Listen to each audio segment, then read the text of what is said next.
আসসালামু আলাইকুম রহমতুল্লাহ বারাকাতুহ। দ্বিতীয় বিষয় হচ্ছে যে মানুষ আল্লাহর শুকরিয়ায় সহযোগী। দ্বিতীয় বিষয় যে মানুষ যেন সবসময় এ কথা বিশ্বাস করে, জানবে এবং বিশ্বাস করবে যে আমার কিছুই নেই, সবকিছুর মালিককে হ্যাঁ আল্লাহ। যেমন একটা কৃতদাস যার কোনো ব্যক্তি মালিকানা থাকে না, ব্যক্তি কোনো স্বাধীনতা থাকে না, যা কিছু আয় উপার্জন করবে কার? তার মনিবের, তার মালিকের। তখন দাস প্রথা ছিল। দাস প্রথা মানে এটি পণ্যের মতো বিক্রি হয়। আপনার বাড়িতে মাল সামান আছে, সেটা কার? আপনারই। আপনার মালিকানা দিন, আপনি যা ইচ্ছা তাই করছেন, বিক্রি করবেন, কাউকে দিয়ে দিবেন, খেয়ে নেবেন, আপনি শেষ করে দেবেন, যা ইচ্ছা তাই করছেন, যেখানে ইচ্ছা সেখানে নিয়ে যাবেন। সবসময় মনে রাখবেন যে আমার কাছে নিজের বলে কোনো কিছু নেই, আমি হচ্ছি একজন অসহায় গোলাম মালিকের, যিনি মালিক রব্বুল আলামিন। রব্বুল আলামিন আমারও মালিক আল্লাহ, এবং আমাকে যা কিছু দেওয়া হয়েছে তারও মালিক আল্লাহ। যা কিছু আমার কাছে আছে সব কিছুর মালিক আল্লাহ রব্বুল আলামিন।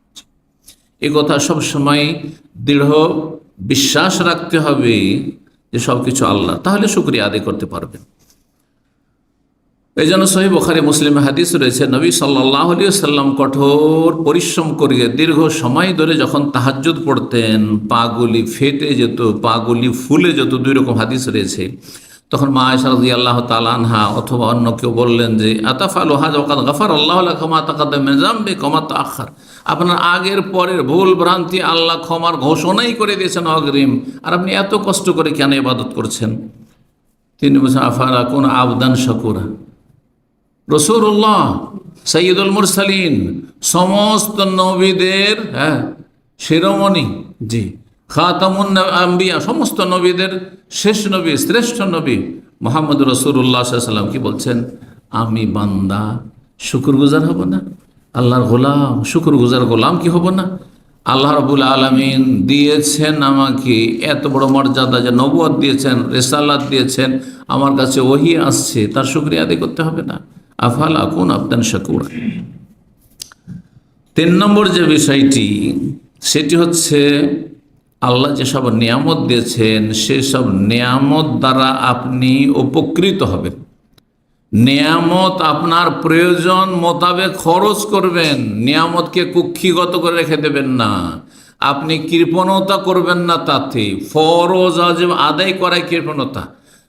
যেসব দায়িত্ব কর্তব্য আদায় করতে হবে নিজের ক্ষেত্রে, নিজের স্ত্রীর ক্ষেত্রে, নিজের ছেলে মেয়েদের ক্ষেত্রে, আপনজনদের ক্ষেত্রে, প্রিয়জনদের ক্ষেত্রে, বাপ মায়ের ক্ষেত্রে, ভাই বোনদের ক্ষেত্রে, আত্মীয় স্বজনদের ক্ষেত্রে, মুমিন মুসলিমদের সমস্যা সমাধানের ক্ষেত্রে, উম্মতে মুসলিমা যেসব সমস্যা রয়েছে, দিনের কাজে, দাওয়ার কাজে, এসব কাজে আপনি কখনো কৃপণতা করবেন না। আর সেটাকে আপনি সঞ্চিত করে শুধু জমাই করো, ডিপোজিট করো, জমা রাখো, এমনটা করবেন না। একসময় মানুষ কৃষি কাজ করত, আর গ্রামে গঞ্জের মানুষ এত কৃপণ ছিল যে তাদের যথেষ্ট জমি জায়গা থাকতো, শত বিঘা জমি জায়গাওয়ালা দেখেছি, কিন্তু কোনোদিন ভালো কিছু খাবার খেত না। কিছুটা পয়সা হলেই জমা করো আর কি করো, জমি কিনো। এটাই ছিল গ্রামগঞ্জের অবস্থা একসময়। ছোটকালে তাই দেখেছি, জীবনে কোনো কিছু খেত না, কাউকে খাওয়াতো না, একটা পয়সা কাউকে দিত না। আর এক শ্রেণীর লোকেরা রয়েছে এখন, যাদের পয়সা হচ্ছে হারাম কাজে ব্যয় করে, কিন্তু ভালো কাজে ব্যয় করে না। হারাম কাজে এত বেশি এরা অপচয় করে যে রবের কাছে কোনোদিন এর জবাব দিতে পারবে না, কোনোদিন জবাব দিতে পারবে না। নিয়ামত সম্পর্কে জিজ্ঞাসা যখন করা হবে, সুম্মা লা তুসআলুন্না ইয়াওমাইযিন আনিন নাঈম, অতঃপর কিয়ামতের দিনে, সেই দিবসে অবশ্যই জিজ্ঞাসা করা হবে তোমাদেরকে নিয়ামত সম্পর্কে। রাসূলুল্লাহ সাল্লাল্লাহু আলাইহি ওয়াসাল্লাম দুপুরবেলা আনসারীদের বাগানে যাচ্ছেন, ক্ষুধার তাড়নায়, কয়েকজন সাহাবী সাথে হয়েছেন, আর যাওয়ার পরে রোতাব তাজা খেজুর, হ্যাঁ গাছ থেকে পেড়ে দিচ্ছেন, খেজুর শুধু, আর ঠান্ডা পানি শুধু। আর এটি খাওয়ার পরে বলছেন যে লাতুস আলুন নান হাজান নাইম ইয়াউমাল কিয়ামা, এই নিয়ামত সম্পর্কে কিয়ামতের দিন তোমাদের জিজ্ঞাসা করা হবে। এই যদি খেজুর সম্পর্কে জিজ্ঞাসা করা হবে, নবী সাল্লাল্লাহু আলাইহি ওয়াসাল্লাম এই শিক্ষা দিয়ে থাকেন সাহাবায়ে কেরামদেরকে, পানি ঠান্ডা পানি, গরম পানি নয়, ঠান্ডা পানি পাচ্ছ। চিন্তা করুন তো, ঠান্ডা পানি যদি না পান, আর গরম পানি, যারা রোদরে কাজ করেন, যারা মরুভূমিতে কাজ করেন, পানি গরম হয়ে থাকে, তাতে উজু করতে হয়, সেই পানি খেতে হয়, সেটা যদি কত কষ্ট হইত। কখনো কি চিন্তা করেছেন যে এমন বহু মানুষ রয়েছে? নবী করিম সাল্লাল্লাহু আলাইহি ওয়াসাল্লাম প্রয়োজন বোধে খরচ করতে বলেছেন, হ্যাঁ কৃপণতা নিষেধ করেছেন, তবে অপচয় করে নাই, মধ্যম পন্থা অবলম্বন করে। হাদিস রয়েছে, যে হাদিসে নবী সাল্লাল্লাহু আলাইহি ওয়াসাল্লাম বলছেন, কুলু তোমরা খাও যা আল্লাহ দিয়েছে, ওয়াশরাবু পান করো, ওয়াতাসাদ্দাকু দান সাদকা করো, মিন গায়রি মাবখালাতিন ওয়ালা সারাফিন, কৃপণতাও করিও না আর অপচয় করিও না। কৃপণতা, খরচ করবেন না, একবারে কক্ষিগত করে রেখেছেন। ওয়ালা তাজআল ইয়াদাকা মাগলুলাতান ইলা উনুকিকা, আল্লাহ সূরা বনী ইসরাঈল সূরাতুল ইসরাতে বলছেন যে তোমার হাতকে একবারে গুটিয়ে নিয়ে টাকা পয়সা খরচ করবো না, একবারে পকেট থেকে একটা পয়সা বের করবো না, ব্যাংক থেকে একটা পয়সা বের করবো না, একটা পয়সা খরচ করবো না, এমনটা করিও না। ওয়ালা তাবসুতা কুল্লাল বাসত, আর হাতকে একেবারে পুরোপুরি সম্প্রসারিত করে যা আসলো সব দিলে খরচ করে, এমনটাও করবে না। টাকা আছে বলে আপনাকে ভালো ভালো রেস্টুরেন্টে বসে খেতে হবে, টাকা উড়াতে হবে, এটাও না। কারণ এর চাইতে অনেক গুরুত্বপূর্ণ কাজ রয়েছে। এসব ক্ষেত্রে মধ্যম পন্থা অবলম্বন করে গুরুত্বপূর্ণ কাজ রয়েছে মুসলিম উম্মার জন্য, আপনার সমাজের জন্য, আপনার আত্মীয় স্বজনের জন্য, আপনার আখিরাতের সম্বল গ্রহণের জন্য, সেগুলি করুন আপনি। রাসূলুল্লাহ সাল্লাল্লাহু আলাইহি ওয়াসাল্লাম বলছেন যে কৃপণতাও করবেন না আর অপচয় করবেন না, দান সাদকা করো আর পানাহার করো।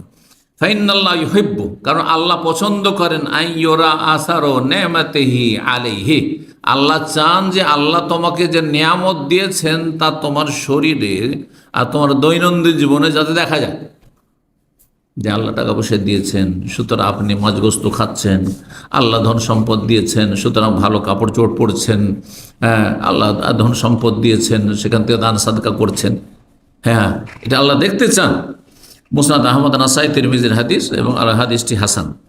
4 নম্বর আল্লাহ শুকরিয়া আদায়ের মাধ্যম হচ্ছে আল্লাহ রাব্বুল আলামিনকে স্মরণ করা, কারণ এগুলো আল্লাহর দান। যখনই আপনার কাছে নিয়ামত, প্রতিটি সময় নিয়ামত আসছে, এই যে শ্বাস নিচ্ছি, টানছি আর ছাড়ছি, মুহূর্তে, হ্যাঁ মুহূর্তে, সুবহানাল্লাহ, তাহলে প্রতিটি মুহূর্তে যেন আপনার আমার এই চেতনা থাকে, এই অনুভূতি থাকে যে আল্লাহর দান, আল্লাহর দান। এটা যদি বন্ধ হয়ে যায়, 1 মিনিটের জন্য যে দম বন্ধ হয়ে যায়, শেষ। এই যে স্পন্দন আছে যদি স্টপ হয়ে যায়, শেষ। সুবহানাল্লাহ, আল্লাহকে স্মরণ করা, আল্লাহকে স্মরণ করতে হবে। জি, শুকরিয়া আদায় করা হয় আল্লাহ রাব্বুল আলামিনের স্মরণের মাধ্যমে।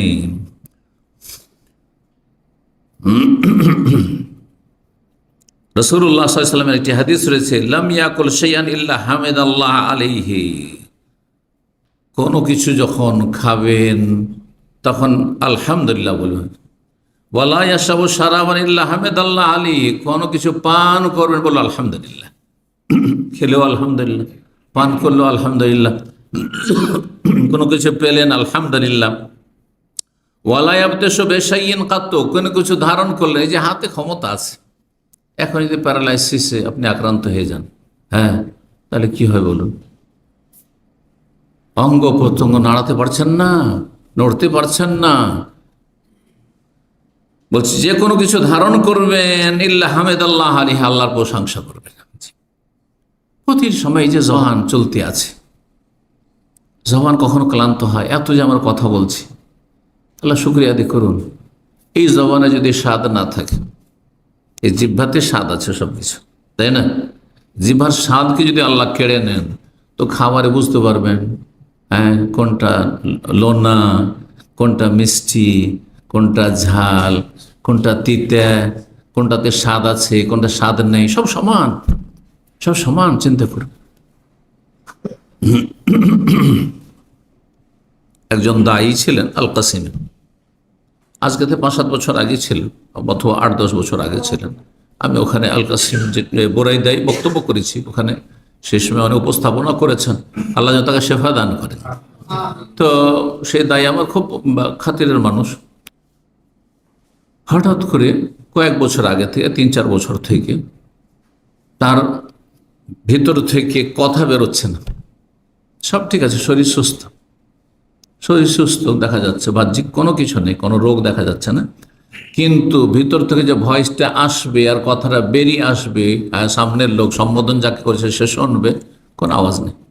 আল্লাহু আকবার, আল্লাহু আকবার, চিন্তা করুন তো।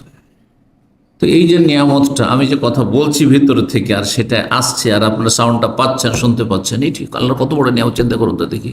নাহলে আপনি আপনার স্ত্রীর সাথে কথা বলতে পারছেন না, আপনার ছেলে মেয়ের সাথে কথা বলতে পারছেন না। তার ছেলে ভিজিটে এসেছিল গত 2-3 সপ্তাহ আগে। জোবাইল থেকে ফোন দিয়েছে একজন পরিচিত মানুষ, দিয়ে বলছে যে অমুক সাহেবের ছেলে আপনার সাথে একটু কথা বলতে চায়। তো জিজ্ঞাসা করলাম তার আব্বার কথা। বলছে আমার আব্বা আমাদের সাথে শুধু ইশারাতে কথা, যেমন বাবা মানুষকে ইশারা ইঙ্গিতে কথা বলতে হয়, সেই ইশারা ইঙ্গিতে কথা বলছে। সাফা আল্লাহ আফা, আল্লাহ যেন আফিয়াত দান করেন, শেফা দান করেন, আল্লাহ আমাদের নিয়ামতগুলিকে আল্লাহ টিকিয়ে রাখেন। 5 নম্বর শুকরিয়া আদায়ের মাধ্যম হচ্ছে বিনয়ী হওয়া। যা কিছুই আল্লাহ দেন না কেন বিনয়ী হবেন সবসময়, সবসময় নিজেকে ছোট মনে করবেন। অহংকার মুক্ত হওয়া, অহংকার যেন না থাকে। আর মানুষের স্বভাব হচ্ছে যেই সাবজেক্টে যে পারদর্শী সেটাতে অহংকার চলে আসে। আলেমদের অহংকার আসে এলমের, যারা একটু বেশি পরহেজগার তাদের পরহেজগারিতে অহংকার চলে আসে, কারণ শয়তান দেখছে যে একে কিভাবে গোমরা করবে, এগুলো তো নাস্তিক বানাইতে পারবো না।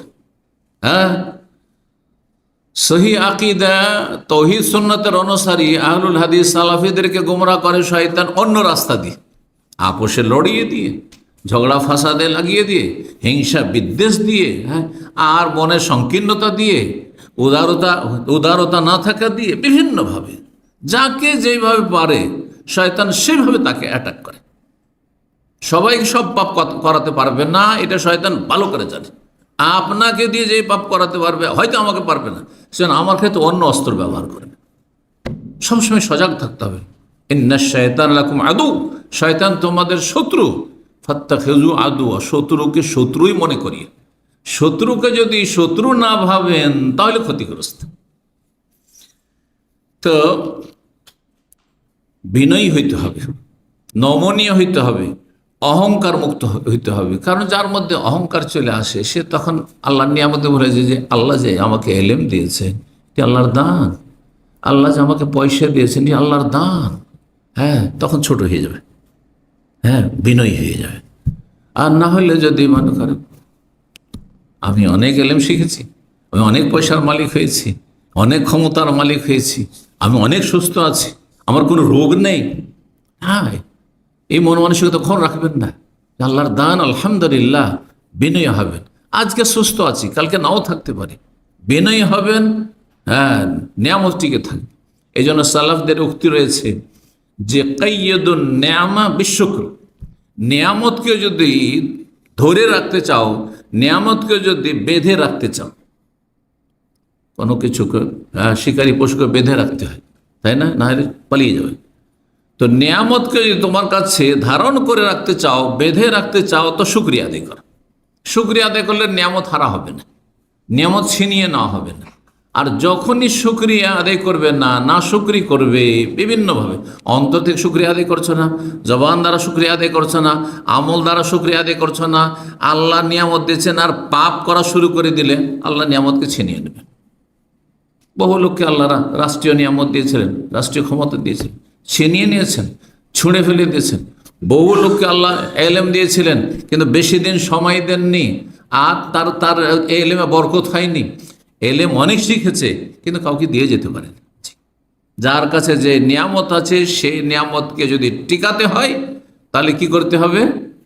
হ্যাঁ, শুকরিয়া আদায় করতে হবে। আর শুকরিয়া আদায়ের একটি মাধ্যম হচ্ছে বিনয়ী হওয়া, নমনীয় হওয়া, তাওয়াজু, খাকসারি। খাকসারি কথাটি ফার্সি শব্দ, কিন্তু আমাদের ভাষাতে ব্যবহারে খাক মানে মাটি, আর সারি মানে নিজেকে মাটিতে মিশিয়ে দেওয়া, ছোট মনে, অনেক বড় মনে করবে না নিজেকে। 6 নম্বর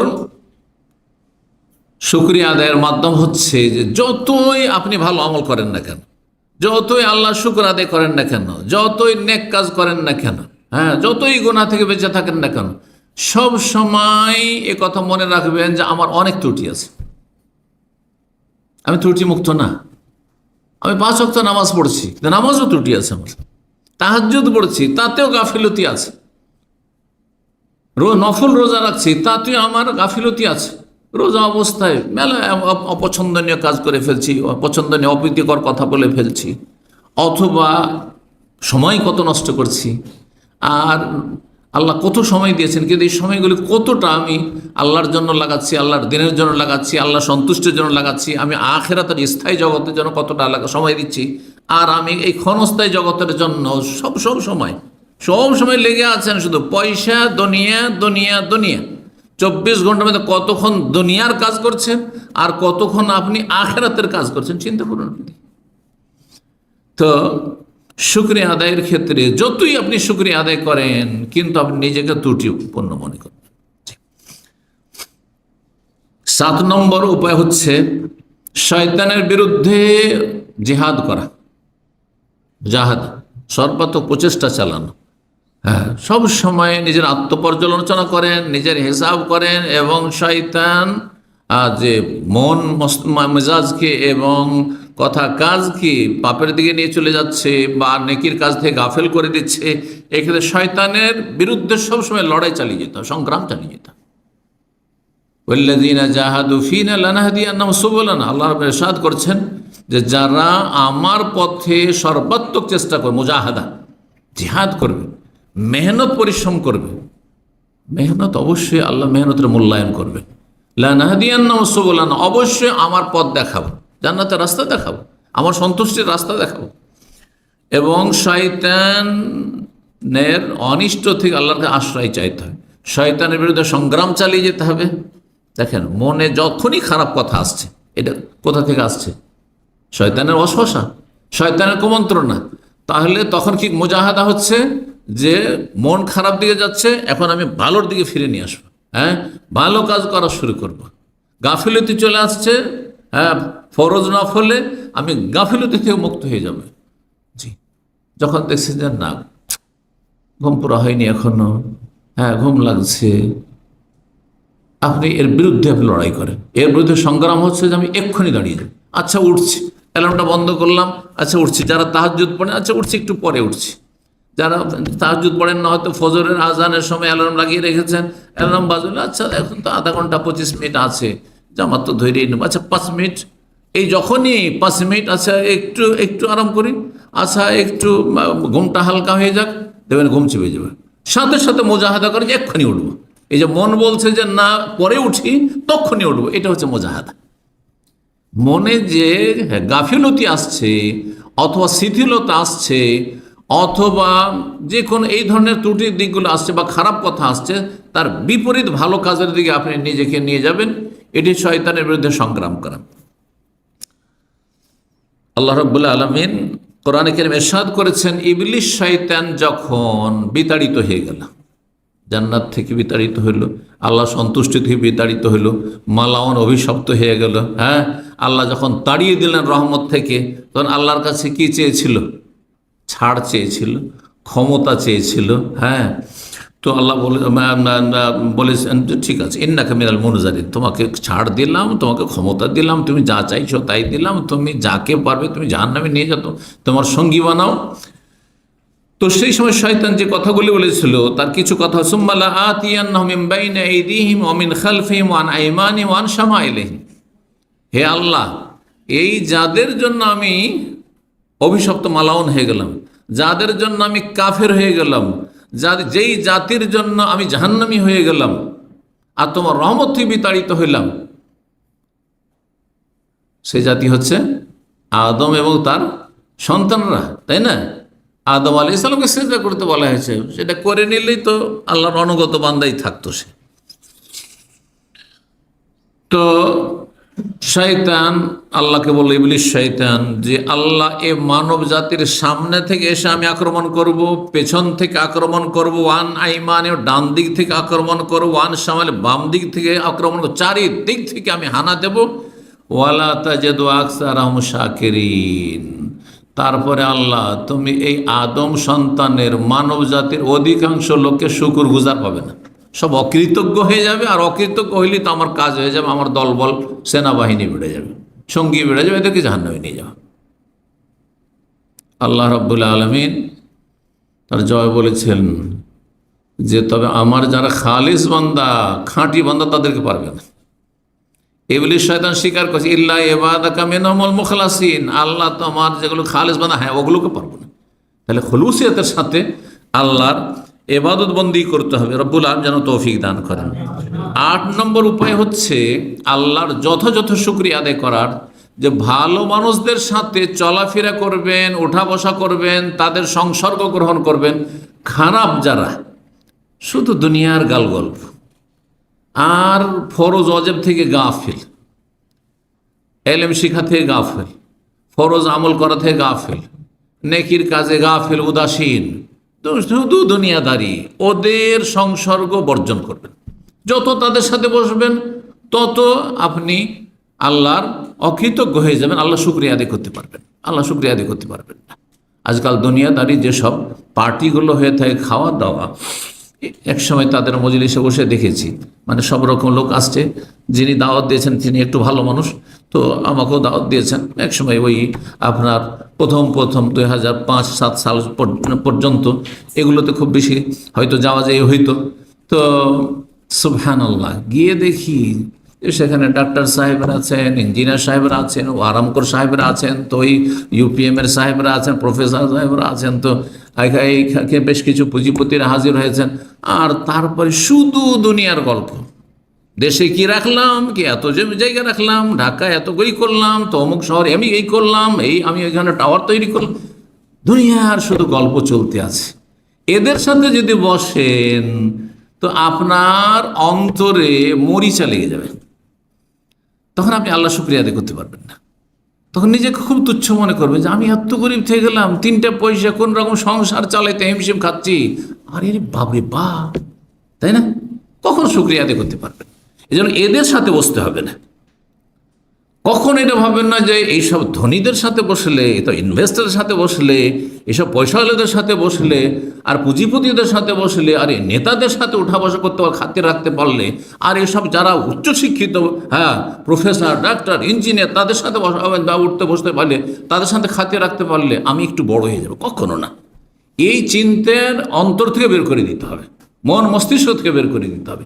এদের থেকে যত দুনিয়াদার থেকে দূরে থাকবেন তত বেশি আপনি আল্লাহ শুকরিয়া আদায় করতে পারবেন। রব্বুল আলামিন কোরআন কারীমে ইরশাদ করেছেন, সূরা আরাফের আয়াত 205 আল্লাহ ইরশাদ করেছেন, ওয়াজকুর রব্বাকা ফি নাফসিকা, হে নবী মুহাম্মদ সাল্লাল্লাহু আলাইহি ওয়াসাল্লাম, তোমার রবকে তুমি মনে মনে স্মরণ করো, তোমার রবের জিকির আজকার করো, মনে মনে, অন্তর থেকেও আল্লাহকে সবসময় স্মরণ রাখা। আর আস্তে, মনে মনের আরেকটি অর্থ হয় আস্তে, উচ্চ স্বরে না, হ্যাঁ শুধু ঠোঁট নড়িয়ে, জিহ্বা নড়িয়ে আল্লাহকে স্মরণ করা, আল্লাহর জিকির আজকার করা। তাদাররুআন ওয়া খীফাতান, তাদাররুআন মানে কাকুতি মিনতির সাথে, একগ্র চিত্তে, ওয়া খীফাতান এবং আল্লাহর ভয় ভীতির সাথে, ওয়া দুনাল জাহরি মিনাল কওলি বিল গুদুই ওয়াল আসাল, উচ্চ স্বরে নয়, খুব উচ্চ স্বরে নয়, যাতে আশেপাশের লোকে ডিস্টার্ব হয়। কেউ ঘুমিয়ে আছে রাতের অন্ধকারে, আর আপনি তাহাজ্জুদে আপনি লম্বা সুরা শুরু করেছেন, আর উচ্চ স্বরে তেলাওয়াত শুরু করেছেন, তাকবীর দেওয়া শুরু করেছেন, না।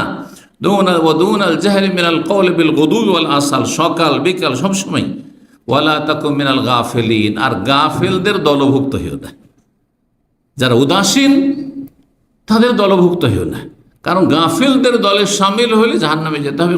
কোরআনে কারিমে আল্লাহ সূরা ইউনূসের একটি আয়াতে ইরশাদ করেছেন, ইন্নাল্লাযীনা লা ইয়ারজুনা লিকাআনা ওয়া রাযু বিল হায়াতিদ দুনিয়া ওয়া তামান্নু বিহা ওয়াল্লাযীনা আন আয়াতিনা গাফিলুন উলাইকা মাওয়াহুমুন নার। ইন্না লা ইয়ারজুন লিকানা, যারা আমার সাথে সাক্ষাৎ হবে, আল্লাহকে দেখবে। কারা? মুমিন মুসলিমরা দেখবে, জান্নাতে জান্নাতীরা দেখবে, এটা বিশ্বাস করে না,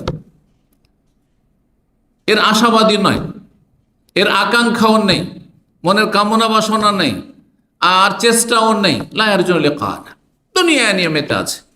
ওয়ারাদু বিল হায়াতিদ দুনিয়া, দুনিয়া পেয়ে খুব সন্তুষ্ট, যা পেয়েছে, গাড়ি বাড়ি নারী পয়সা, এটা নিয়ে খুব সন্তুষ্ট হয়ে গেছে, মেতে আছে আমোদে।